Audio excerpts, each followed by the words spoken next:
नाज़रीन, सॼे सिंध जियां जेको आहे सो काछे में बि बरसातुनि जो सिलसिलो जारी आहे। हीउ चोथों स्पेल आहे बरसातुनि जो, जंहिं हिकु भेरो ॿीहर सॼे काछे खे ॿोड़े छॾियो आहे। तव्हां मुंहिंजे पसे मंज़र में हर तरफ़ पाणी पाणी ॾिसी रहिया आहियो।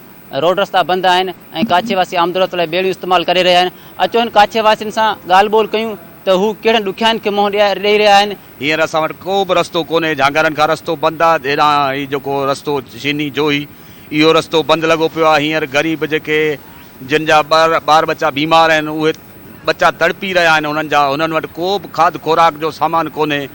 जेके बि अचनि था हेॾां सुकी में अलाए कंहिंखे ॾियो था वञनि। हेॾां असां ॿोॾि मुतासिर सभु हिते परेशान लॻा पिया आहियूं, परेशान हाल में आहियूं। CM साहब सैयद मुराद अली शाह जेको हिते UC चिनी में पंहिंजो ऐलान करे वियो, उन खां पोइ को बि अमल न आहे थियो। न रस्तो आहे असां वटि, न खाद खुराक जा सामान आहे, का शइ ई न आहे। माण्हू हिते मरनि था, गैस्ट्रो जो बीमारी वधी वियो आहे। 4 यूसियुनि जा माण्हू फाथा पिया आहिनि।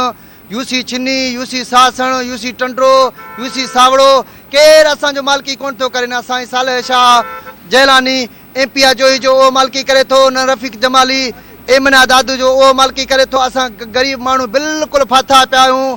असांजा घर बि पाणी जे अंदरि अची विया आहिनि। मां आहियां शासण जो मला।